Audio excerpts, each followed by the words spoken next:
March the 10th, 2024. As you're looking at a website called the Federal Reserve Bank Services.org, and if you remember about a year ago, the banks over in California were in trouble. Fed stepped in, some bigger banks bought some of the smaller banks. Remember that? And all of those banks were under the California Federal Board, whatever it's called over there. Each district has its board. But anyway, that was the one that was in trouble. They stepped in and they saved it. Now, one of the things that we've been talking about is when will that ability to step in, save the banks, and to keep lending them money, when will that end? Well, it ends tomorrow. And so you really need to pay attention to where your money's at. Because this says the Federal Reserve Board announced ending of the Bank Term Funding Program on January the 24th, 2024. The Federal Reserve Board announced off-site the Bank Term Funding Program will cease making new loans as scheduled tomorrow on March the 11th, 2024. It says you can go here and find more details and talk about the Federal Reserve Credit Risk Management Team, and they can answer questions. But guys, when this ends and the banks can no longer come in and get this overnight window open and get the money they need, it is the sign that the banks are really going to be in trouble. The Fed's in trouble, but what they want to do is close all the banks. You're going to have a digital wallet. They don't need the banks. They don't need ATMs. The only thing that you'll use your card for is in a show, not in a bank, but in some store that you're shopping at, or to get gas or whatever it is. If they don't crush everything you have in there by raising taxes without your permission, whatever it is, and they're going to limit certain things, like as they push the green agenda, you'll be limited on gasoline you can buy for your vehicle, things like that.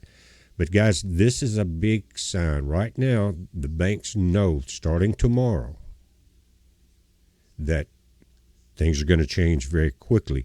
Now, Bitcoin may be the one that they're letting gain so much traction on Wall Street right now, because they're going to basically use it as the new digital currency. Let's look at that for just a moment.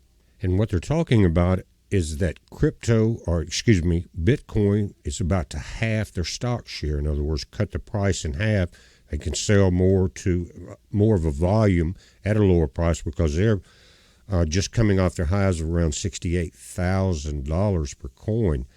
But this is an interesting article, and I want you to think about it. The old term is, if you can't hold it in your hand, you don't own it, right? It says, with all cryptocurrencies, Bitcoin is a highly speculative asset that is extremely volatile, sometimes with price fluctuations of 5 to 10% in a single day.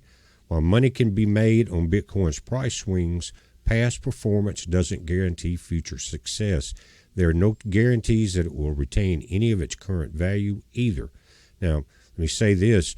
This could be the setup to crash the market. You've got Bitcoin, you've got NVIDIA, and both are coming off their highs right now. But it says, and unlike traditional investments such as stocks or bonds, Bitcoin doesn't represent ownership in a physical asset or claim on future earnings. In other words, if the internet goes down, your wallet is empty and useless. Financial planners commonly recommend traditional investments like the S&P 500, on and on. It says, that said, some experts may recommend a small stake in Bitcoin as part of a diversified portfolio of investments, but even so, it's still considered a high-risk asset. Gold is getting high. Silver starting to rise up a couple bucks. I think that's because they're seeing a situation with not only inflation, but, guys, the unemployment rate is not what they're telling you. The U.S. citizen employment rate is almost zero in the last year.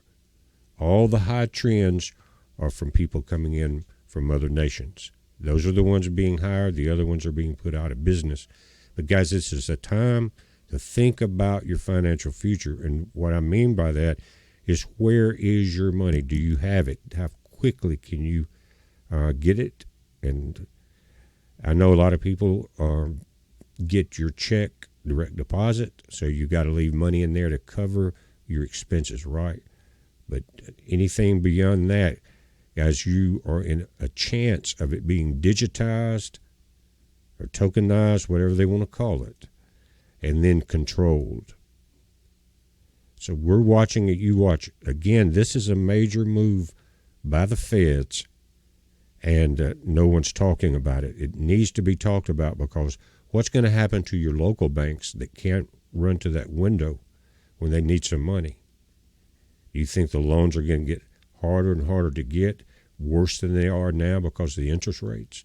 Yes, they are. But the crackdown on spending, all of the above is being set up for a major fall, and then the feds are going to take over everything. You won't need, again, the banks. You won't need the ATMs. There will be computers in the Federal Reserve somewhere, and that run everything. Again, it will be controlled from the Fed via the gas pumps, your checkout, cash registers, whatever it is. You won't need ATMs because there's not going to be cash. That's biblical also. But guys, we're watching this. You watch it again. Check where your money's at. See how quickly you can get out what you don't need to cover your automatic withdrawals for your bills. And hang on to it. If you don't want to hang, at least you got it in your hands. But if you've got a lot of it, I would highly recommend, guys, getting as much long-term survival food and water filtration, things like that, as you can. More and more people now are investing in solar. We have all of that on our website at bpearthwatch.com. That is the type of investment. Nothing we're reading about here is going to be worth anything. If you can't eat it, you can't protect yourself with it, then it's going to be useless. We're told that also. But we're watching it, guys. You watch it. It's a heads up. Be safe.